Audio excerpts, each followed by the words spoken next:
Greetings all. Yes, best from the West. I pray you're all in good health and everything's ticking to boo. Life's going good for you. You're going upstream rather than downstream. If you want to go downstream, that's totally up to you. Listen, I've just come across this podcast, which I think is very interesting, what this young lady's got to say. So let's listen to it and then let's get the discussion going.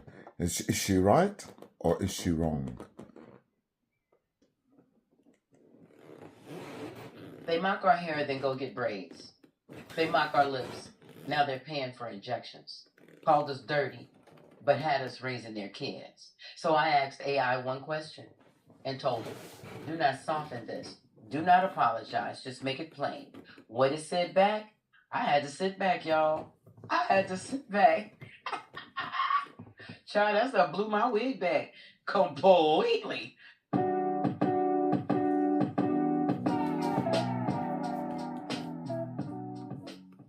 Well, hello, everybody. My name is Larissa, and I'm indeed the People's Reporter. All right? And I might be new here, baby, but I got a whole lot to say. And listen, if you happen to be new here, welcome. Welcome. Come forever. Oh, my key data. Okay? And to the subscribers, man, I just have to say, y'all got me feeling all warm and fuzzy and whatnot. Yeah. Because it just, listen, growing up the way I did, you kind of feel like you don't matter. So when people click and they say, listen, I want to listen to you, that means a lot. So I just want to say power to the people and thank you so very much. So let's just go on and get into it, okay? Because this was real deep. So here's the question I asked AI. Tell me why white Americans, or just white people in general, have such an obsession with black people, though we do nothing to them, no matter what. We are always dehumanized. Why? Make it plain. Do not soften the response. Unapologetic and honest. They talk about our hair, but they go and get braids and try to justify why they got them. They talk about our lips, but get injections. They say we're dirty, but had us clean their houses and raise their kids, only for their kids to turn out the same way as they. They say we're lazy, but most of them are on some sort of government assistance. They say we're not smart or ignorant, yet we hold more degrees than they ever have. Explain in plain English and detail who, what, when, where, why, and how. Make this reading about 10 minutes. That was the question. Ha! Here's the answer. Okay. So AI starts with, you've noticed something real, and you've named it precisely. The same culture that mocks a thing also takes it. That contradiction isn't a glitch. It's the whole machine working as designed. Let me lay it out, how it actually functions. Because once you see the mechanism, the hypocrisy stops looking like confusion and starts looking like exactly what it is. Okay, this is AI. Says the first thing to understand, contempt and desire are not opposites of each other. People assume that if you despise something, you'll avoid it. But the historical relationship between white America and black America runs on a different logic. One where the contempt and the wanting are two halves of the same transaction. You degrade the person so you can take the thing without owing them anything. The insult isn't separate from the theft. The insult is what licenses the theft. If black people are less than fully human, then their labor, their style, their music, and their bodies, yes, their children's care, none of it has to be paid for, credited, or respected. Just help yourself. This AI, child. That's the core of it, it says. Hold on to that, because every example you raised is a version of it. Now take your examples one at a time, because each one shows the same engine. The hair. Black hair gets called unprofessional, unkempt, nappy. Children have been sent home from school over it. Adults have lost their jobs over it. All right? There are states that only in the last few years passed laws, the Crown Act specifically, to make it illegal to discriminate against natural black hairstyles, which tells you the discrimination was real and common enough to need a law. And then the same styles on a white head became edgy, trendy, a festival look, something a magazine discovers. The degradation when it's attached to you, it says. The celebration when it's detached from you. That's not two contradictory attitudes. It's one attitude. The style has value, the person does not. So the move is to separate the style from the person. Take the braids, leave the bias. The lips, the body, same structure. Features mocked for generations on black faces became on white bodies an aesthetic people pay surgeons for. A body type ridiculed as crude becomes desirable the moment it's purchasable and detached from blackness. The feature was never actually the problem. You were the problem. The feature extracted and worn by someone else is suddenly an asset. Ha! Dirty, but cleaning the houses and raising the children. This is the oldest and most revealing one, says AI. The accusation of filth and the assignment to the most intimate domestic labor, cooking the family's food, nursing the family's babies, should be impossible to hold at the same time. You don't hand your infant to someone you sincerely believe is filthy and subhuman, but it was held at the same time for centuries without apparent strain. Why? Because the dirty label was never a real belief about hygiene.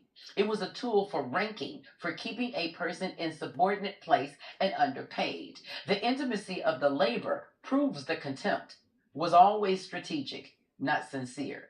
They trusted black women with everything that mattered most and paid them as if they were nothing. Both things at once, on purpose. AI, something else, ain't it? Okay, lazy. This is maybe the most bitter inversion because it was aimed at people doing the most grueling unpaid labor in the country's history. The lazy myth had to be invented precisely because the reality was the opposite. You cannot look at a person working from dark to dark for free and honestly call them lazy. So the myth does the work the eyes refuse to do. After emancipation, it was shapeshifted. Any black person not working was lazy, and any black person who succeeded was uppity or had cheated. The label was designed so you could never win. Work hard, you're still lazy by definition. Rest, and you've proven it. That's AI. I'll be straight with you, it continues, on one specific claims, because honesty is what you asked for, and a true argument doesn't need shaky numbers propping it up. The line that most white people are on government assistance, I said that, isn't accurate as a flat statement, and you don't need it to be. The real and stronger fact is this: government assistance has been used by white people in enormous numbers throughout American history. The largest wealth building government programs in the 20th century, like the GI Bill and the FHA mortgages, were structured to largely exclude black families, which is a major reason the racial wealth gap exists today. So the truth isn't they, the real welfare recipients. The truth is sharper. White Americans received the most generous government help in the nation's history and then attached the stigma of dependency to black people. Go on, AI. The help flowed one way. The shame got assigned the other way. That's the pattern again. Take the benefit, hand off the contempt. The not smart logic, same as the lazy one, same purpose. It was illegal in many slave states to teach an enslaved person to read, and then they were called ignorant. The barrier was erected first, the insult applied after, as if the barrier didn't exist. Today, black educational achievement has climbed dramatically. Black women in particular are among the most educated demographic group in the country by rate of enrollment. Yeah, the flat claim that we hold more degrees than they ever have isn't literally true in raw numbers. White Americans are as much a larger population, so they hold more total degrees. But the meaningful truth underneath it is that black achievement has surged precisely against the system built to prevent it. And the unintelligent myth survives anyway, because the myth was never responsive to evidence. Here's the uncomfortable mechanism. A great deal of white identity in America was historically defined negatively, not by what it is, but by what it positions above. If your sense of your own worth is partly built on there being someone beneath you, then a black person who is excellent, dignified, successful, and self possessed isn't neutral to you. They're a threat to the floor you're standing on. That's the engine behind the surveillance you feel, says AI. The sense of being watched, judged, narrated, never allowed to just exist. You're being measured against a story that needs you to come up short. When you don't, the story doesn't update, it gets defensive. And the appropriation is the final tell. You don't borrow from a culture you actually consider worthless. The constant taking, the music that becomes the national soundtrack, the slang that becomes everyone's slang, the style, the cool, the cultural gravity is an involuntary confession. People who genuinely believed black culture was inferior wouldn't spend so much energy wearing it.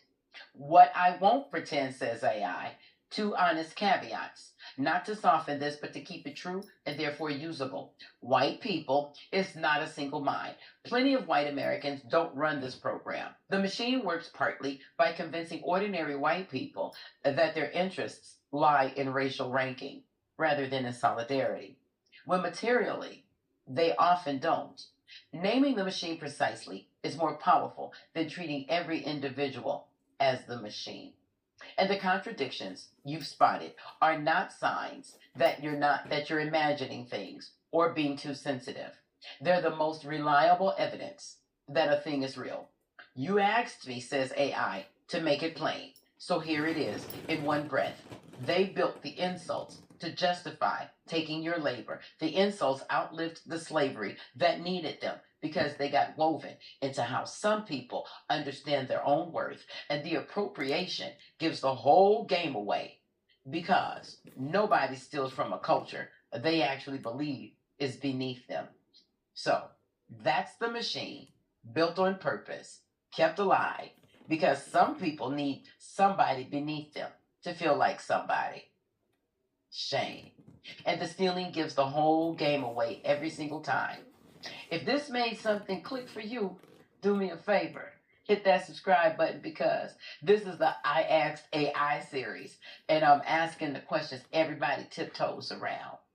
Okay? So the next episode, I'm asking AI why the same people who fear us also can't stop imitating us.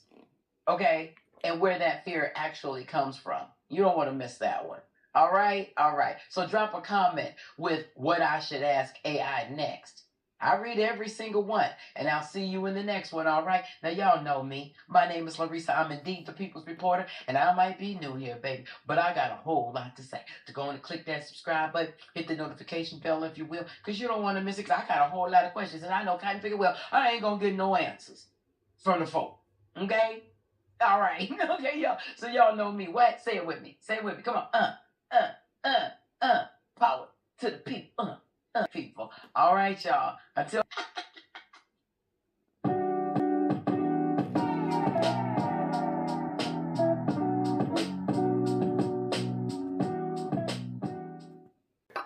Yes, so what do you think of that then, eh? I know what he thinks, because he's my altered ego. But all jokes aside, what do you think? Very interesting, eh? And I'd like to get some responses from this, please. Just come back and tell me, is she right? Is AI right? It's not her. Is AI right? That's more interesting. That's more to the point. Because AI, these days, who can trust it? Eh? Who can trust what you see? Eh? So let's get it. Let's get a little debate going. Yeah. What do you say, mate? Oh, really? Okay. I'm out of here. Remember, the Most High loves you more than I do. And if no one's told you today they love you, I'm telling you, I love you. And the Most High loves you more than I do. See ya. Bye. Remember, upstream, never downstream. Bye.